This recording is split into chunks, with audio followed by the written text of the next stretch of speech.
اعوذ باللہ من الشیطان الرجیم بسم اللہ الرحمن الرحیم۔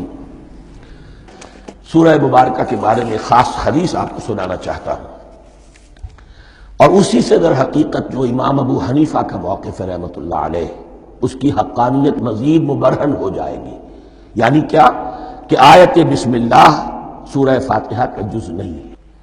سورہ فاتحہ الحمدللہ رب العالمین سے شروع ہوتی ہے۔ وہ میں آپ کو بتانا بھول گیا کہ جن کے نزدیک یہ سورت کا جز ہے وہ پھر جہری قرات میں بسم اللہ الرحمن بھی بلند آواز سے کہیں گے، اور جن کے نزدیک یہ سورہ فاتحہ کا جز نہیں ہے وہ نہیں کہیں گے، وہ الحمدللہ رب العالمین سے قرات کریں گے۔ تو کوئی فرق نہیں ہے بنیادی۔ یہ حدیث جو ہے یہ مسلم شریف میں ہے اور حدیث قدسی ہے۔ اس کے راوی حضرت ابو ہریرہ ہے رضی اللہ تعالیٰ عنہ، اور اس حدیث نے اس صورت کے مضامین کا نہایت عمدہ تجزیہ کر دیا ہے۔ حدیث کے الفاظ سن لیجئے: قسمت الصلاۃ بینی و بین عبدی نصفین۔ اللہ تعالیٰ فرما رہے ہیں، حدیث قدسی ہے، میں نے نماز کو، صلاۃ کو اپنے اور اپنے بندے کے درمیان آدھا آدھا تقسیم کر لیا۔ فنصفها لی ونصفها لعبدی، اس کا نصف جو ہے وہ میرے لیے ہے اور نصف جو ہے وہ میرے بندے کے لیے ہے۔ وَلِعَبْدِي مَا سَأَلَ، اور جو میرے بندے نے مانگا میں اسے دوں گا، میرا وعدہ ہے یا میں نے اسے دیا۔ اس کے بعد اس کی تفصیل آتی ہے۔ اذا قال العبد، جب بندہ کہتا ہے الحمدللہ رب العالمین، قال اللہ حمدنی عبدی، جب بندہ کہتا ہے الحمدللہ رب العالمین، اللہ فرماتا ہے میرے بندے نے میری حمد کی۔ وَإِذَا قَالَ الرَّحْمَنُ الرَّحِيمُ قَالَ اللَّهُ اثْنَى عَلَيَّ عَبْدِي، جب بندہ کہتا ہے الرحمن الرحیم، اللہ فرماتا ہے میرے بندے نے میری ثنا کی۔ وَإِذَا قَالَ مَالِكِ يَوْمِ الدِّينِ قَالَ اللَّهُ تَعَالَى مَجَّدَنِي عَبْدِي، میرے بندے نے میری تمجید بیان کی، میری بزرگی بیان کی۔ اب یہ تین آیتیں ہو گئیں، تینوں میں اللہ کی حمد ہے، ثنا ہے، تمجید ہے۔ یہ تین آیتیں خالص اللہ کے لیے ہو گئیں۔ اب چوتھی آیت آئی، ایاک نعبد و ایاک نستعین۔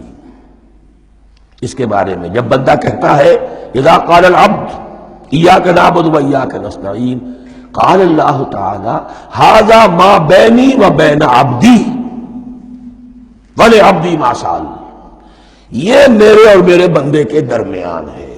یہ تو یوں سمجھئے یہ گرہ لگ گئی ہے میرے اور میرے بندے کے مابین۔ اس نے مجھ سے قول و قرار کیا ہے، اس نے میری بندگی کا اعتراف کیا ہے، اس نے تسلیم کیا ہے کہ میری ہی بندگی کرتا ہے اور کرے گا، اور مجھ سے مدد چاہیے ہے۔ ھذا ما بینی و بین عبدی، یہ معاہدہ ہے۔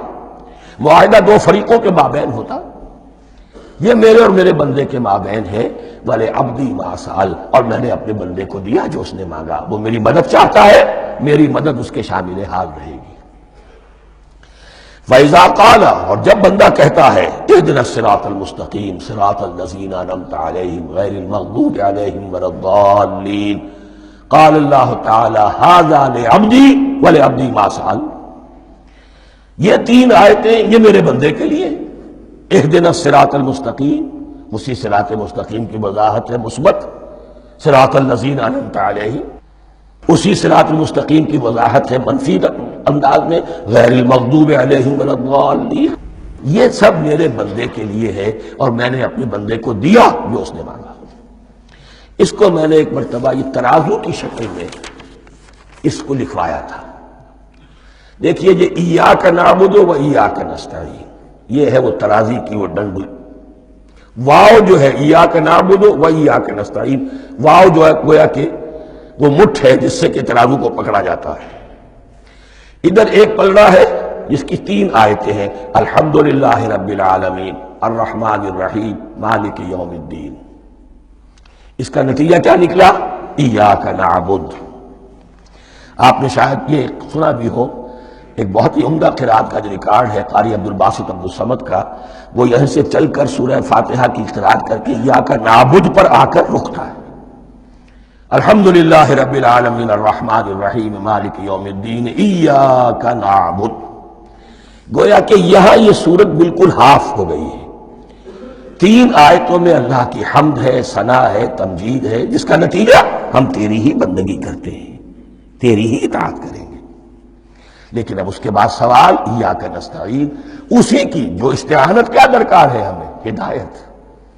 ہدایت سب سے بڑی استعانت ہے، ہدایت ہی تو سب سے بڑی مدد ہے۔ اہدنا الصراط المستقیم صراط الذین انعمت علیہم غیر المغضوب علیہم ولا الضالین، یہ ایاک نستعین کے حکم کے ساتھ یہ 3 آیتیں آ گئیں۔ اہدنا الصراط المستقیم صراط الذین انعمت علیہم غیر المغضوب علیہم ولا الضالین۔ قسمت الصلاۃ بینی و بین عبدی نصفین فنصفها لی ونصفها لعبدی ولعبدی ما سأل۔ اللہ تعالیٰ اس سورہ فاتحہ کا جو اصل مفہوم ہے وہ بھی ہمارے ذہنوں پر، ہمارے شعور کی سطح پر اسے اجاگر کیے رکھے، ہمیں توفیق دے کہ جب بھی پڑھیں، جب بھی سنیں تو وہ کیفیت اگر ہو جائے۔ اس لیے کہ ایک حدیث ہے کہ الصلاۃ معراج المومنین، نماز تو اہل ایمان کے حق میں معراج کے درجے میں ہے۔ اس حوالے سے ہم یہ سمجھ سکتے ہیں کہ کوئی وقت ایسا آ سکتا ہے کہ انسان کو واقعتاً، روح انسانی واقعتاً اللہ کے یہ جواب سنے۔